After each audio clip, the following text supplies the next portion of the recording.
Good morning, everyone. Hope you enjoyed your morning tea. My name's Jordan. As Tim said, I'm one of the inspectors with the Mental Health and Wellbeing team at the Department of Mines. First off, I'd like to acknowledge the traditional custodians of the land and pay my respects to the elders past and present. I'd also like to acknowledge the continued contribution that lived experience of suicide makes to the research in prevention. We know that without that lived experience, the knowledge and the wealth of information that they come with, we'd have very, very limited data to go on and to help our friends and family that are suffering. We're going to be talking about suicide. Yeah, it is a very, very heavy topic. I don't know your personal stories. I don't know how you feel about it and whether you're able to sit in here today. If you're not comfortable at any point, you are more than welcome to jump up, head out those doors, see if there's any of those pastries still going, okay? I won't be offended. I just need to make sure that I'm not going to negatively impact anyone in here. I want to leave you today in a better state that I found you, not a worse one, okay? Today we're going to be chatting about mental health and suicide in mining specifically. I am aware there's a lot of people from what we call the general industries in here. So while some of the subtle points might be specifically about mining, if you take it generally, there's a lot of relevant information here for everybody in the room. Like Chrissy, I like a little bit of audience participation. So if you could all humour me and shut your eyes for a second. Yeah. And then I just want to show off hands and keep them in the air if you have got a lived experience of suicide, whether you have lost someone or know somebody that has passed away. And can we just open our eyes now for a second, have a look around the room? This is a really real topic and it's very relevant to, I would have said that's probably close to 85-90% of us in the room. We know it affects our community and this is why we do what we do as the department. Let me see if I got the right button here. Hey, there we go, look at that. Okay, so if you are impacted at any point, I've got a couple of numbers up there. Sean Brady, where are you, mate? We've got Sean there as well, and Damo floating around from Mates and Mining as well. If you are impacted and you do feel like you need to have a chat with someone, they are the men for the job.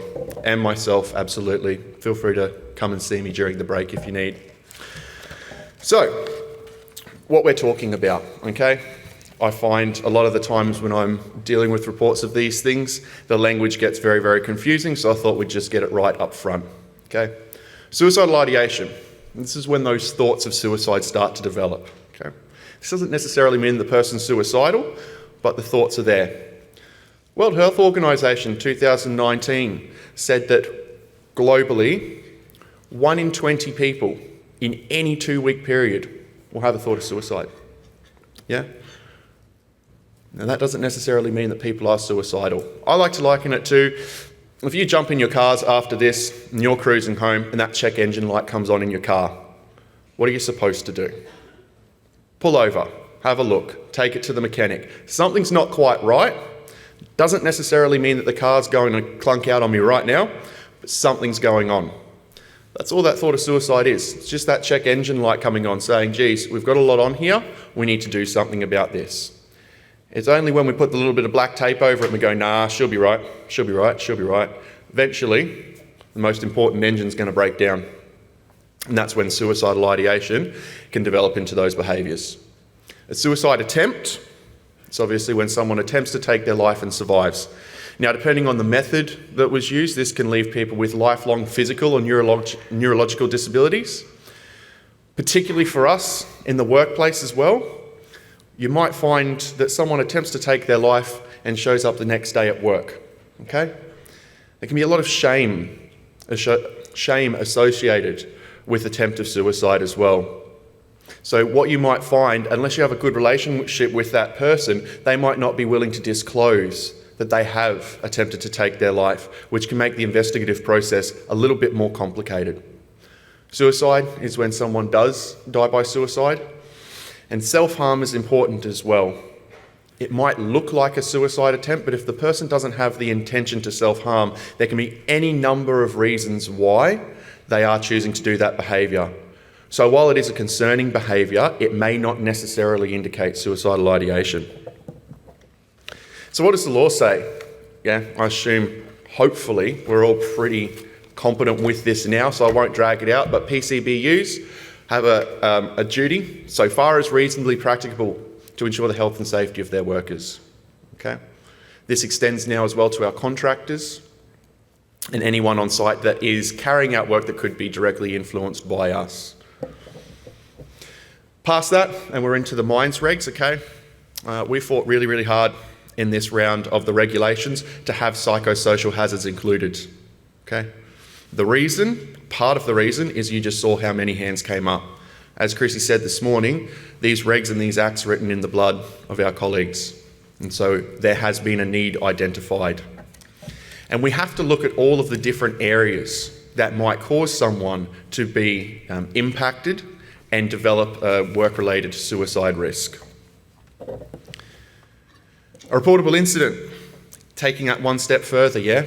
The regs now say that this includes the attempted suicide of a person either on site or at accommodation provided by the PCBU. So again, that new insertion shows you how seriously we're taking this. Notifiable incidents. I'm sure we've all studied this page way too much. I know that I have, yeah. As far as suicide is concerned though, we want to have a look down immediate treatment in an inpatient facility or a hospital, immediate treatment for a serious physical injury, a medical practitioner within 48 hours of exposure to a substance. Yeah. Now, when we're talking about suicide, this could be, the ingestion of drugs or possibly a cyanide-related attempt. Occurs in a remote location that requires to be transferred urgently to a medical facility for treatment. Yeah. If someone attempts to take their life and you chuck them in the back of the ambulance and take them to the nearest hospital, but don't put the lights on, that still counts. Yeah. It is a quick and an urgent relocation to a medical facility. So whether it's a troop carrier or an ambulance or it's lights and sirens or RFDS, as far as I'm concerned, and the rest of the inspectorate, it's notifiable. Yeah? And preventing the person from working their normal duties for at least 10 days. That used to be 2 weeks under the old Act. It's now bumped down to 10 days. And what's also really critical, really important to understand, because I've found a lot of people getting tripped up on this in my experience, it's return to their normal duties. So gone are the days where we can say, no, you'll be right, head into the office and do some paperwork for a bit. They're still working, so it doesn't count. Yeah? We've got to report these things. So is it work-related? As my colleagues know, this makes my eye twitch. Yeah? You would be amazed the amount of times I get a report that says, all of these things happened, not work-related, don't worry about it, play on. Yeah. This is a really recent, as in this year. It's called a Work-Related Suicide Discussion Paper, came from the Suicide Prevention Australia. Now this talks about all industries, so this is incredibly relevant as well for my general industries people, and it speaks about all of Australia. I'll have the link to it at the end. Pretty much what they've determined is the only way that there aren't work-related factors, or it shouldn't be the consideration, I should say, of work-related factors, is if the person isn't employed by a PCBU and they don't die. Now keep in mind with that phrasing, this is looking specifically at work-related causes of suicide. It doesn't take into account failed attempts. Okay? So when it goes into the no, did they die? Well, of course it's not a suicide because they didn't pass away, yeah? But if you follow that flow chart, were they employed? Did the person die? We pretty much get into work-related factors straight away. So this is where it becomes really, really critical, particularly when we're receiving reports of these things, to properly analyse the systems that are happening at work. Okay? So what are we looking for? Now, this list is not extensive, yeah? You also need to consider what is practicable. I've got some examples up there talking about, recreational equipments at camps. For those that don't have the capacity for that and it's not practicable, take it with a grain of salt. But these are the big areas of business that we're talking about. Perceived or real pressure. Yeah, perceived pressure. It also makes my eye twitch. It isn't really perceived, is it? If someone is feeling that pressure is coming from somewhere, perceived or not. Have people got adequate training? Have they got adequate support and other rosters supporting our people? Don't think for a moment that this doesn't include our management teams and our SSEs. Yeah, I am fully aware of the pressures that site senior executives and management teams on site are under from the people that sit up the terrace. Yeah, it's there and it's very real, and you're not excluded from it just because you sit a couple of tiers above the lowest on the rung. Our work environment includes our accommodation. Okay, so we need to make sure that we're doing things at work and at the camp to try and mitigate these work-related risks. Plant, anyone that's worked with shoddy equipment that doesn't have access to the proper PPE knows how stressful that can be, particularly when I know that management are going to come down on me for not having that, despite the fact that I've asked for it. These are all things that play into what can stress someone to the point of developing suicidal ideation. We've also got our interactions and behaviours, our bullying, sexual harassment, sexual assault, exclusion and poor management. I won't harp on about those too much because that's Kath's area of business. She's going to be talking to you before lunch. Let's review the controls, yeah? So I like this picture. I think it's from an old Looney Tunes cartoon somewhere, okay? But generally speaking, there's a lot of confusion around what we're talking about when we talk about controls for psychosocial risks. So I want you to think of them as a physical hazard. Okay, we've got our blade up there. It's spinning. It's unguarded. I can't see an e-stop yet. That's a clear hazard. And there's a risk of me walking in and cutting my finger on that thing. Yeah? So I walk over, I stick my finger in that buzzsaw. Now that buzzsaw in this context, that could be the poor management. That could be a lack of support, a lack of proper equipment, not very good training, and a culture of acceptable, inappropriate sexual jokes on site. Or a combination of all of those things, yeah? It's a big psychosocial hazard, and I stick my finger in it, and I get injured, yeah? Whether that's the development of something like post-traumatic stress disorder, whether I have to go on stress leave, whether I attempt to take my life, or if I actually do take my life. I've injured myself on that thing. Generally, us as inspectors, we're going to come back in, and under the mining regs, we've got one reg 618 that says review your controls. After an incident, review your controls and tell us what you got up to. You would be amazed the amount of times that we hear, oh, well, we gave the person the number for the EAP, and we put them on an aeroplane and we flew them back to site, and we made sure that their next of kin picked them up from the airport, and that was that. It's not really a control, is it? In this scenario, that's the equivalent of my emergency services offer coming in, wrapping up my finger really quickly and getting me off site and making sure that that treatment is provided. Absolutely necessary, very, very important. In the meantime, that saw is still sitting on that table, spinning. That culture hasn't been addressed. Those perceived pressures haven't been addressed. The provisions around alcohol haven't been controlled for. So when we want you to have a look at what controls have been in place in order to mitigate suicides, we want you to have a look at your structures, not the response to the individual, but what happened in the first place that could have led them towards attempting to take their life or taking their life. And what can we do in the future to make sure it doesn't happen to the next person?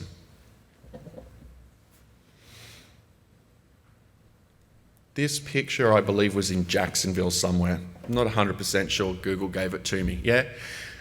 There's a trench. And we've gone, righto, that's dangerous. It's right next to the footpath. Let's barricade it.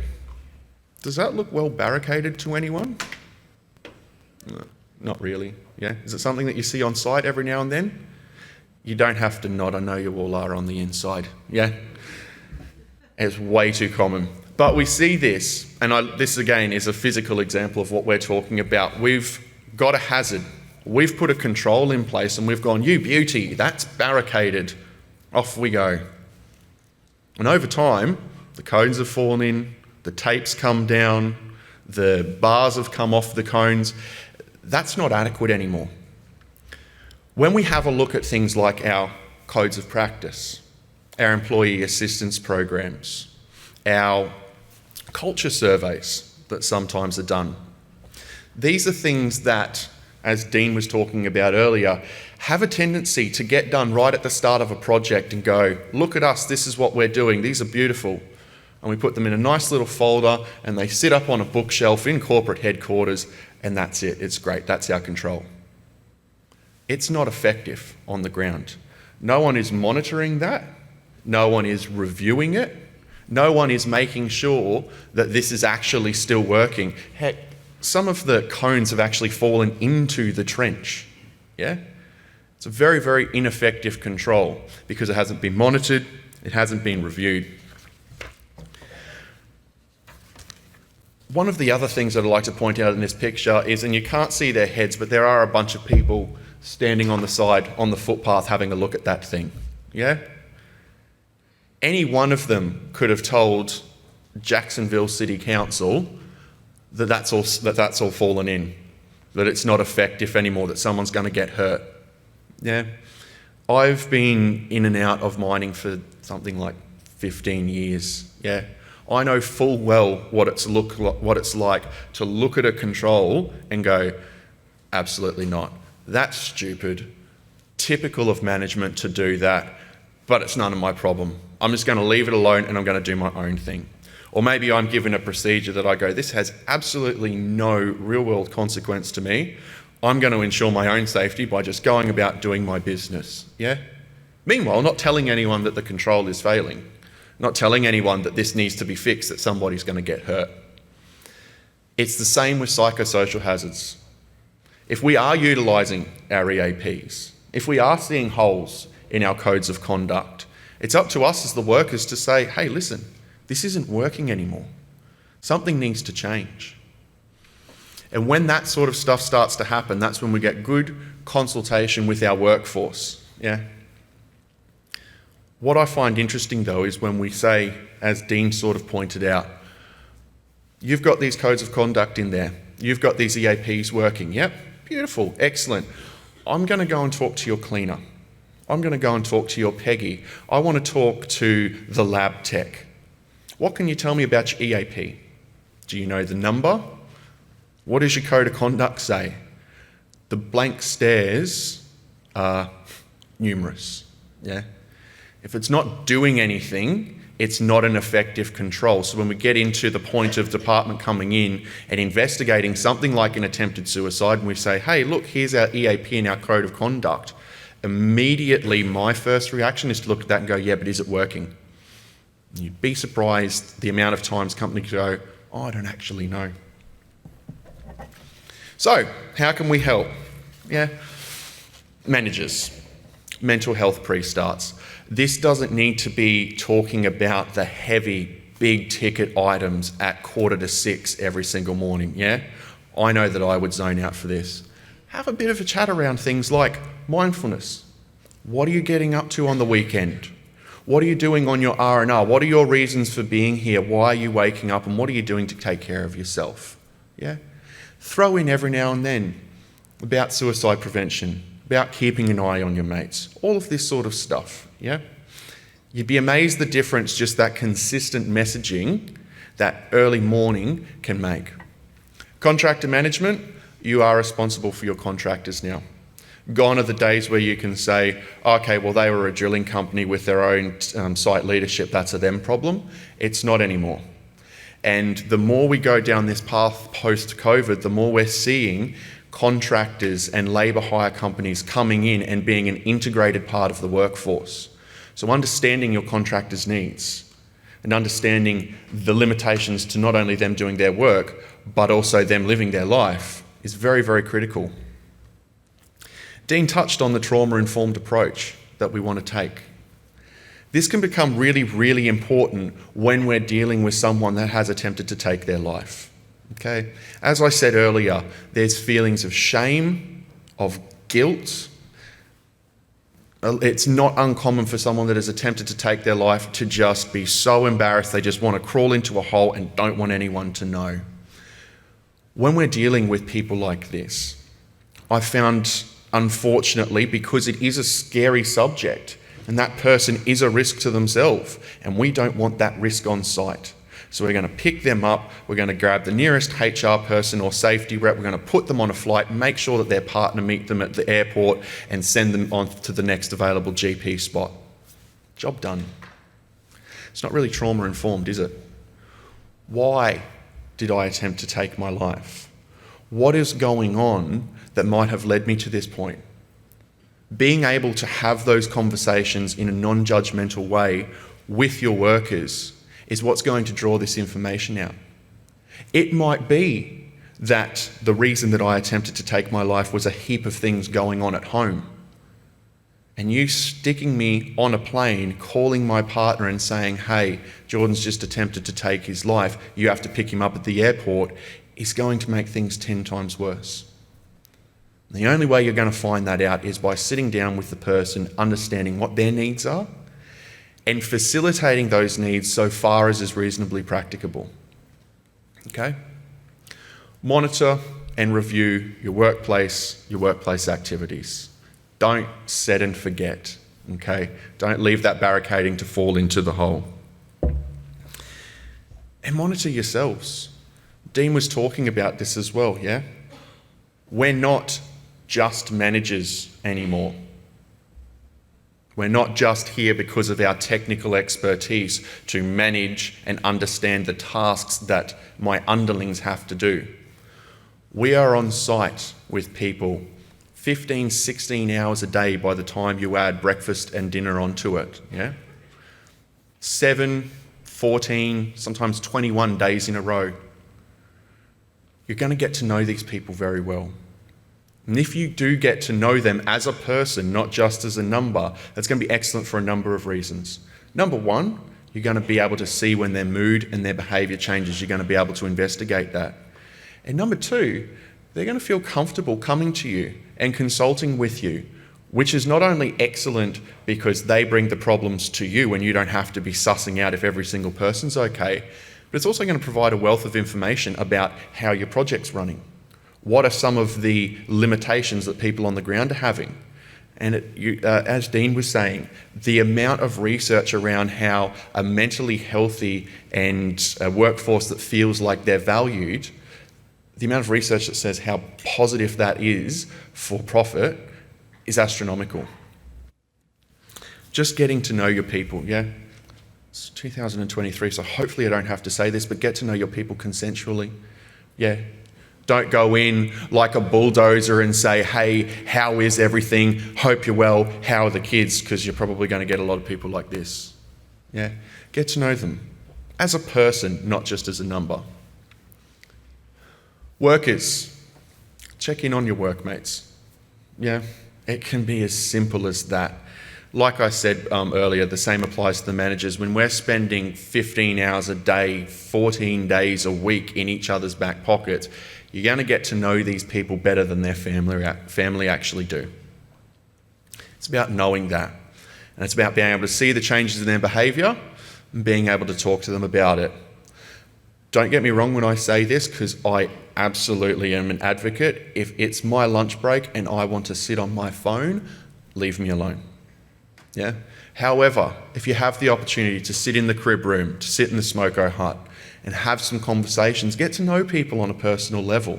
Yeah, you'd be amazed what you find out about your colleagues, their strengths, their weaknesses, their highs and their lows, and how you're able to utilise that as part of a team.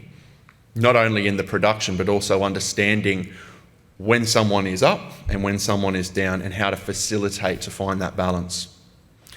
Volunteer for any available training. Dean said there are any number of is the phrase ad hoc? I think ad hoc training programs that are available now, yes? Just because the system isn't 100% set up and we do have ad hoc training here and there, us as workers, absolutely grab it. Yeah. This conversation is only going to start happening more. Emotional regulation, suicidal ideation is only going to become more and more important. So the more you know, the more you can get on the front foot.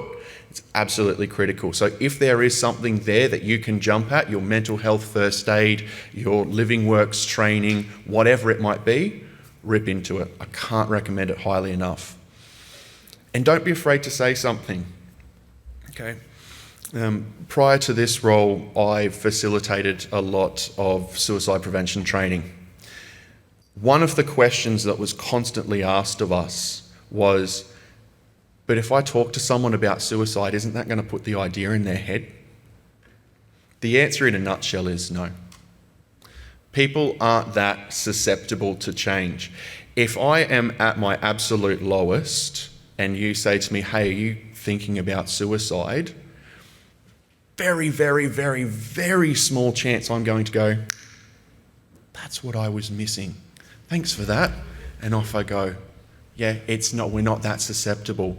But if I'm at my lowest and you ask me that question about suicide and I'm thinking about it, all of a sudden here is someone that is comfortable talking about it, that isn't going to shy away from the hardest conversation I'm ever going to have in my life, and is capable of holding that space for me.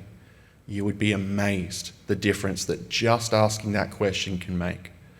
Because even if I was having feelings of suicide, but I wasn't 100% comfortable revealing that to you right now, just knowing that you're there and capable of having that conversation and willing to engage that space with me and showing me that you've noticed that I've changed and I care enough to have this difficult conversation with you, that can give someone just that little tiny bit of hope.